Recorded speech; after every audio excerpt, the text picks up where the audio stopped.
Psychopaths, narcissists, Machiavellians. If you're naive with these people, you're screwed.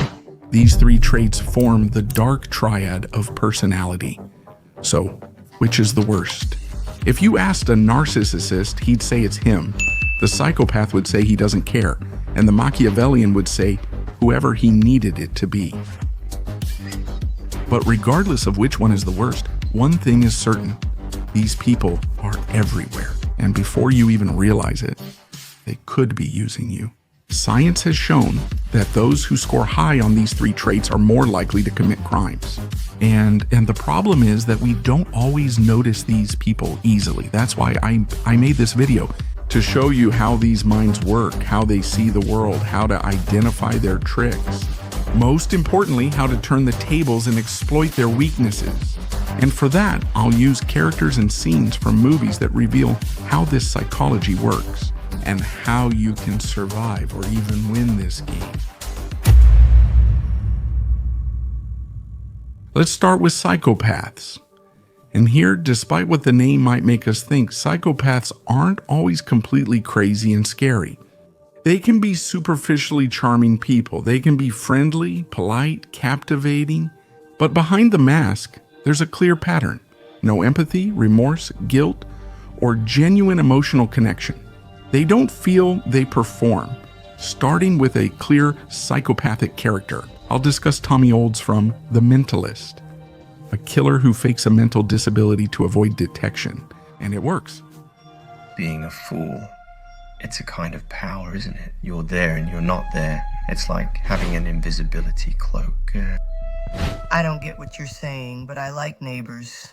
This strategy is effective because few people suspect someone who appears vulnerable. Robert Greene discusses this in Law 21 of the years. Play the fool to catch the fools. By underestimating your intelligence, you make others lower their guard, making them more susceptible to manipulation. And why, in this case of Tommy Olds, is he considered a psychopath and not just a manipulator? The issue here is the coldness required for manipulation to maintain that facade.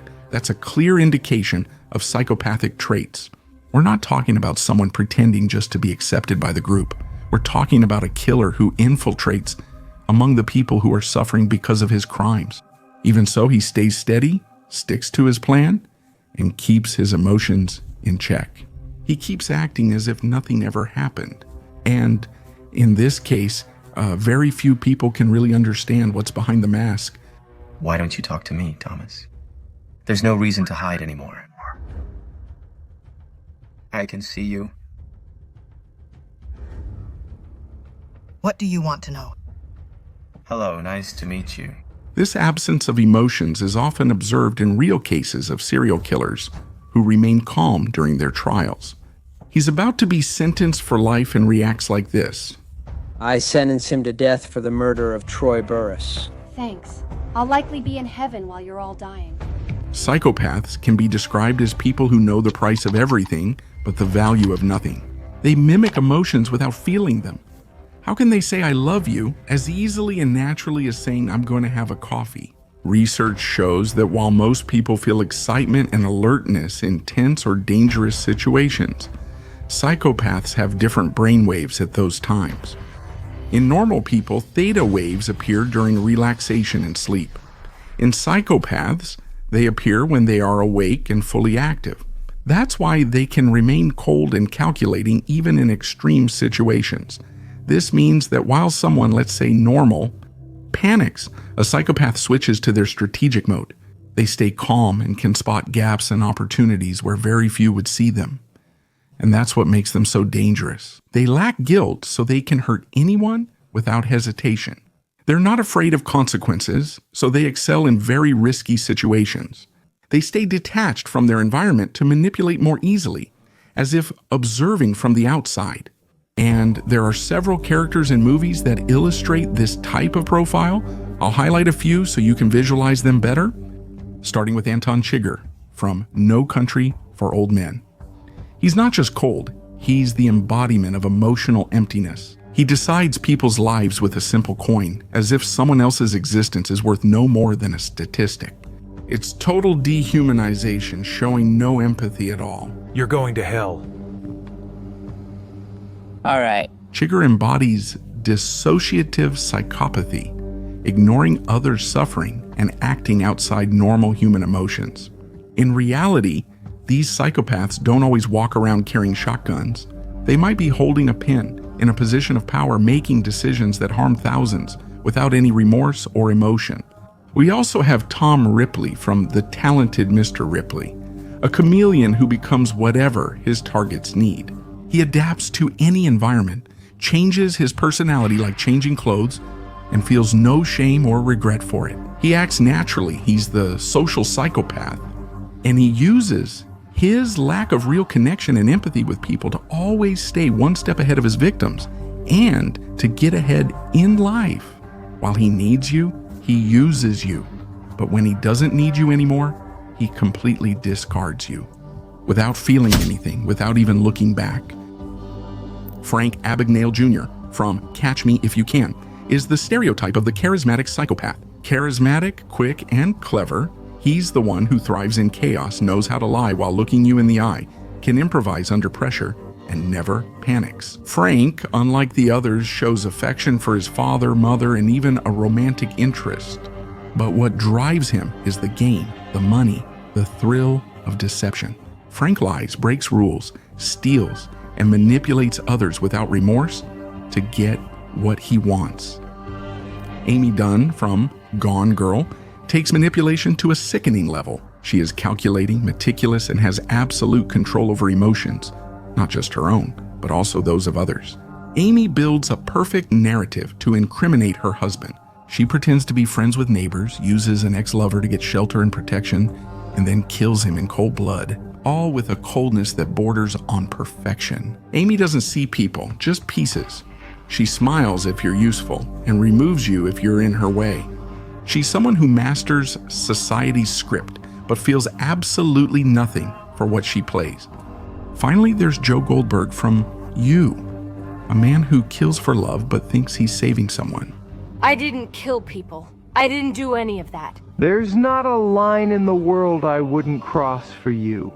Joe is dangerous because he believes he's good. He rationalizes his crimes with speeches about protection, connection, and soulmates. He's obsessive, controlling, and turns abuse into proof of affection. And worst of all, he convinces you of it. With zero empathy, he takes emotional control of the relationship, always seeming to be the reasonable and right side of the story. The name Narcissist comes from mythology. Narcissus, the man who fell in love with his own reflection and died staring at his own image. Unlike psychopaths, they usually don't want to destroy you. They want you to admire them. Narcissism is not just vanity or arrogance. It's a distorted state of mind, where the person lives for their own sense of grandiosity. They think they're special and believe they're above others. They feed on validation. They need constant applause and recognition. They're unable to handle real criticism because it threatens the idealized view they have of themselves. But what's behind all this? Narcissism can have deep roots in childhood, often linked to parents who either exaggerated in overvaluing or in emotional neglect. Some theories say a narcissist may not truly love themselves deep down, rather than loving themselves too much. That's why they create a mask, an idealized version of themselves, because reality would be unbearable. Behind the mask, there's a childish fear of being seen as weak, ordinary, or mediocre. Narcissists constantly need others to reflect their grandiosity in order to feel whole. They see people as stages, audiences, spotlights, tools to reinforce their image. The narcissist is self-centered, believes he's the center of everything, and demands special treatment.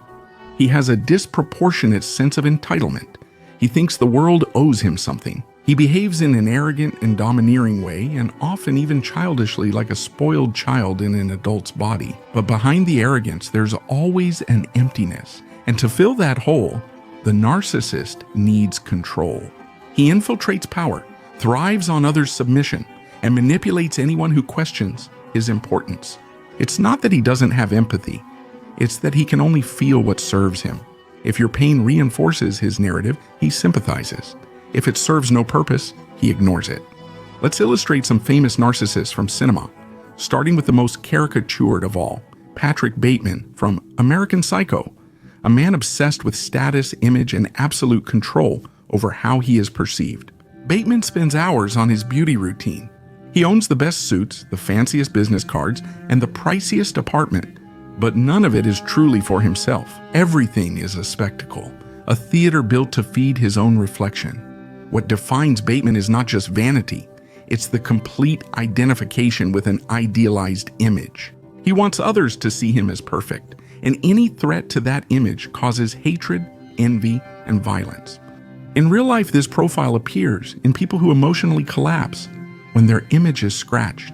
They don't have to be serial killers, but they live to maintain control over how they are seen. This is a nice place here, Paul. How much did you pay for it? Well, actually, that's none of your business, Christine.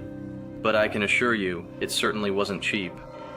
Homelander from The Boys is narcissism at its most destructive. Being powerful isn't enough. He wants adoration and to be seen as divine, not for power, but from fear of emptiness. Homelander is a grandiose narcissist.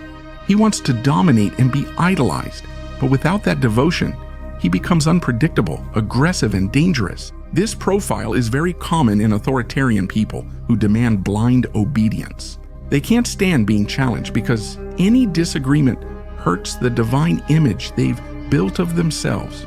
Homelander is as human as we are. We all make mistakes, right? Commodus in Gladiator embodies the vulnerable narcissist, with his tyranny stemming from rejection. Rejected by his father and ignored by others, he channels his pain into a drive for total control. Commodus is not only arrogant, but also fragile, though he denies it and instead becomes violent. He seeks fear to avoid being forgotten and humiliates others to feel important. These are people who mask their insecurity with aggression and who use pain to get revenge. And finally, Napoleon Bonaparte. He is a portrait of narcissistic megalomania, a man with extraordinary strategic intelligence, but whose thirst for glory goes beyond any rational limit. He mistakes vision for truth and stubbornness for superiority. Other people's doubt bothers him. Questioning irritates him. This narcissist believes he's too perfect to make mistakes, and when he does, he blames others for not appreciating his genius. If psychopaths don't feel empathy and narcissists are always seeking admiration, Machiavellians have a single goal: power. They don't care about justice, principles, or being loved. What matters is winning. I want to win and seize the future. The term Machiavellian originates from Niccolo Machiavelli and his renowned book, The Prince. He gives a guide on being a good ruler. He shows that to gain and keep power, you must act mercilessly. He argued that morality and ethics are irrelevant in politics. What matters is survival and success. And for that, the ends justify the means. Over time, Machiavellianism moved beyond politics and became a psychological term for people who easily deceive or lie to others, who prioritize success, power, money, or fame above all else. They treat others as tools to achieve their goals. They avoid emotional attachment and remain disconnected from their own emotions. But they often struggle to identify and express their feelings. In general, they are people who understand others very well, but not themselves. Unlike psychopaths, who tend to be more impulsive, Machiavellians are patient and strategic. Unlike narcissists who want to be admired, Machiavellians don't need applause, just control. Science identifies them as people with high social intelligence but low morality. They read you perfectly. What motivates you? What scares you? What disarms you? But they feel absolutely nothing about it.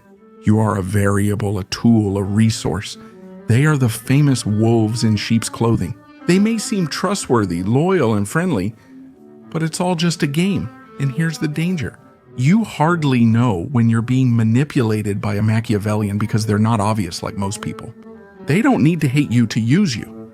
They don't need to like you to seem like your friends. They simply do whatever is necessary to get where they want to go. Business is war. If my competitor is sinking, I go to him and shove a hose in his mouth. Let's discuss classic Machiavellian characters in cinema, beginning with Frank Underwood from House of Cards. Every move he makes fits into a bigger plan. A natural strategist, he masters the engineering of power like few others. He seduces, manipulates, and destroys everything as coldly as moving chess pieces. Greet with your right hand, but hold a stone in your left. He seems to carry The Prince by Machiavelli under his arm. Nothing is spontaneous, every gesture is calculated. His ethics are simple. Feelings don't matter, only what others see does. Others view a strong, determined leader who is empathetic and cares for everyone's well-being, even if behind that image there is only his own ambition for power. He knows very well that showing his feelings is the biggest mistake a politician can make. That's why he acts. He says what the people want to hear, promises what he will never fulfill, and, when necessary, uses fear, terror, and cruelty, all for power. For those of us who have climbed to the top of the chain, there is no mercy. There is only one rule: hunt or be hunted. Gordon Gekko from Wall Street has greed as his ideology. He doesn't pretend to be moral, he despises morality. Gekko doesn't care about anything. Beyond seeking wealth, he lies, manipulates, and destroys with a gleam in his eye, believing the world belongs to the strong. Greed is good. Pride is right. Pride clarifies, cuts through, and captures the essence of the evolutionary spirit. This profile sees opportunities, not people. It manipulates markets, crushes competitors, deceives customers, and calls it business vision. Vito Corleone from The Godfather is a Machiavellian who manipulates elegantly. He doesn't shout, he doesn't lose his composure. He observes, does favors, expecting eternal loyalty in return. He offers protection, solves problems, does what no one else would, but never out of altruism. He is building a network, and once you enter it, you never leave. He controls everything, but it seems like he never touches anything. His greatest power is getting others to act for him, believing it's their own choice. This is the Machiavellian of respect and influence, turning gratitude into submission and friendship into dependence. When he finally asks for something, you can't say no. Maybe, after these descriptions, you've realized that many of the characters I mentioned aren't limited to just one of these traits. On the contrary, many of them actually show characteristics of all of them, and more. You must have also noticed how this type of person often appears in positions of power and influence. Now, could this be a coincidence? I've already made a video talking about the philosophy of success, where I took a more optimistic approach to what leads some people to go so far. But it would be naive of me not to look at the other side of the coin. It would be naive to ignore the dark psychology of success. Walter Isaacson, who wrote biographies of Elon Musk, Steve Jobs, Leonardo da Vinci, and Benjamin Franklin, noticed an interesting pattern. Behind these brilliant figures, there are often inner demons. Stories of trauma, difficult childhoods, intense personalities, and frequently a total lack of empathy. It's not a prerequisite. There are people with good childhoods who achieve success. But it's true that many ambitious people are ambitious because they control childhood demons. He describes Elon Musk, for example, as someone who simply doesn't feel empathy for the people in front of him. Elon simply fires people. He's very tough on them. He doesn't have empathy for the people in front of him. Steve Jobs, on the other hand, was known for distorting reality, manipulating and deceiving even his own employees. And, obviously, it's not simply the presence of these dark traits that made these figures achieve success. But at the same time, it's undeniable how these traits drove these people's success. When we look at the history of humanity and see those who held positions of power, we realize that the world doesn't necessarily reward the good. In fact, it often rewards the most cunning. Studies show that people with narcissism, Machiavellianism, and mild psychopathic traits are more likely to achieve high-status positions in society. And after analyzing each of these traits, you can understand why. Forget the clients. Your only job is to put food on the table. Look at Jordan Belfort, for example. The Wolf of Wall Street isn't just a movie character. His story is real. Belfort was a stockbroker who built an empire by deceiving investors and manipulating the market to get rich. His company was a financial circus with daily corruption, fraud, lies, and extravagance, an environment completely dominated by greed. And for those who aren't used to it, it looks like a madhouse. If money is bad, this building is hell. This is the loud group of people with money, hungry, with low intelligence quotient and high energy. They act like they're a big deal, but in reality, they're all small, unbearable, the most annoying bunch I've had to put up with for more than 5 minutes. If you're mentally vulnerable to pressure, greed, aggression, and stress, daily life in these environments can completely break you. But here's the thing. Usually the guys at the top in environments like this, like Belfort's, don't show much emotion. At the end of the day, when they walk out the door, you can't really tell if they made billions or lost everything. If you're the kind of person who feels guilt and moral hangovers for losing money or hurting others, you could never be a Jordan Belfort in life. First of all, you have to stay relaxed. This occurs not only in the financial market, but also in politics and any role requiring significant power and responsibility. You need to be cold. And that's exactly why people with these traits tend to do so well in these contexts. The path to power is built on hypocrisy and casualties. The same pattern repeats itself in relationships. Psychologist Peter Jonassen led a study that revealed something eye-opening.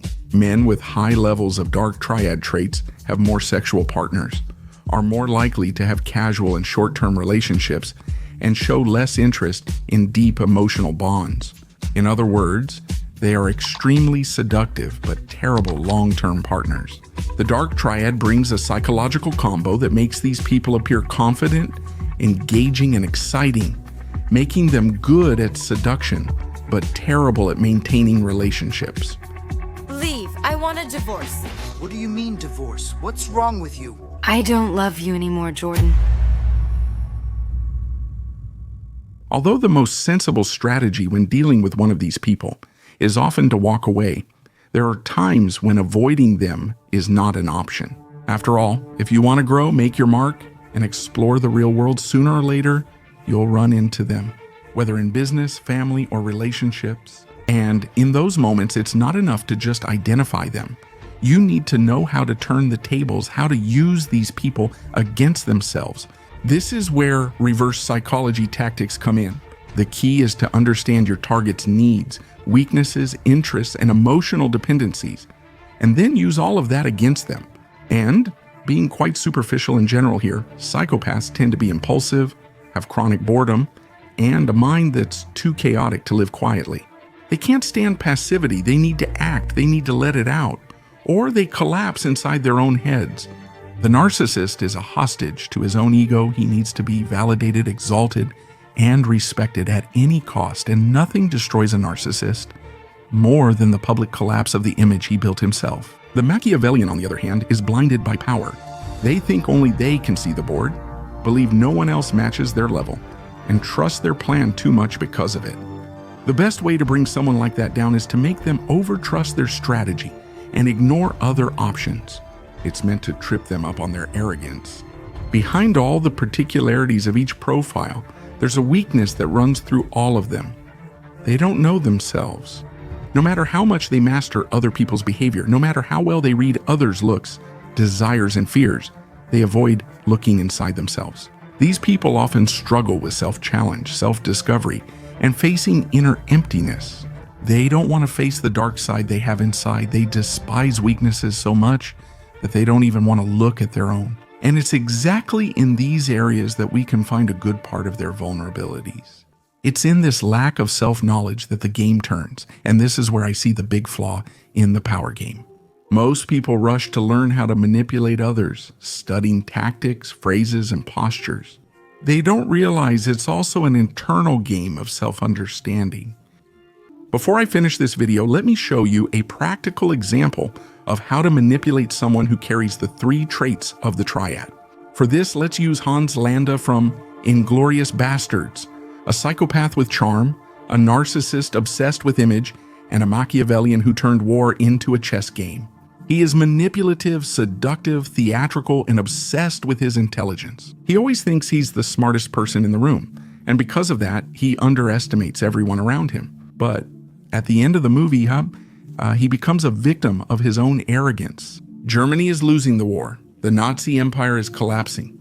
And Landa, who built his image on the prestige of being a symbol of the regime, knows that he is about to be dragged down. Along with it, he knew that the Nazis would be hunted down and persecuted, but he doesn't accept that. Like a good Machiavellian narcissist, he doesn't just want to survive, he wants to come out as a hero. He wants to retell his own story as the man who betrayed the Nazis and helped the Allies win. So he decides to use all his talent to try to fool the world and proposes a deal to the bastards. If you want to win the war tonight, you have to make a deal. He shares info, seeks guarantees, and demands immunity. I want my pension and benefits under my own position. I want to receive the Congressional Medal of Honor for my invaluable assistance in the destruction of the Third Reich. Just as he pictures himself living prestigiously on a United States farm as a savior, Aldo Rain and his men reveal their final move. Are you crazy? What did you do? I made a deal with you for life, man. If it were up to me, you could wear that uniform for the rest of your life. But I know that at some point you'll take it off, so I'm going to put something on you that you can't take off. Using a knife, they carve a swastika into his forehead, destroying his image, reputation, and prestige. Landa spent the whole movie bragging about his achievements, his position, and the recognition he had among the Nazis. But now he is marked forever.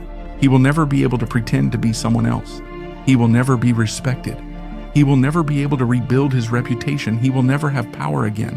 He is doomed. That's reverse psychology in action. They humiliated him instead of killing him. They condemned him to bear the truth he tried to hide rather than silencing him. And for someone like him, that's the worst punishment. The bastards followed it to the letter, Robert Greene's Law of Power number 15. Completely destroy your enemy. Leave him unable to rise again, because any remnant of power can come back against you. And when you deal with someone like Hans Landa or anyone who carries the 3 traits of the Dark Triad, you can't treat them like an ordinary person. These profiles don't forget, don't feel guilt, and won't stop until they regain control. If you decide to confront them, you can't hesitate. You can't go in half-heartedly. Either you destroy them completely or you'll be the next target. You know something, Yudovich? I think this might be my masterpiece.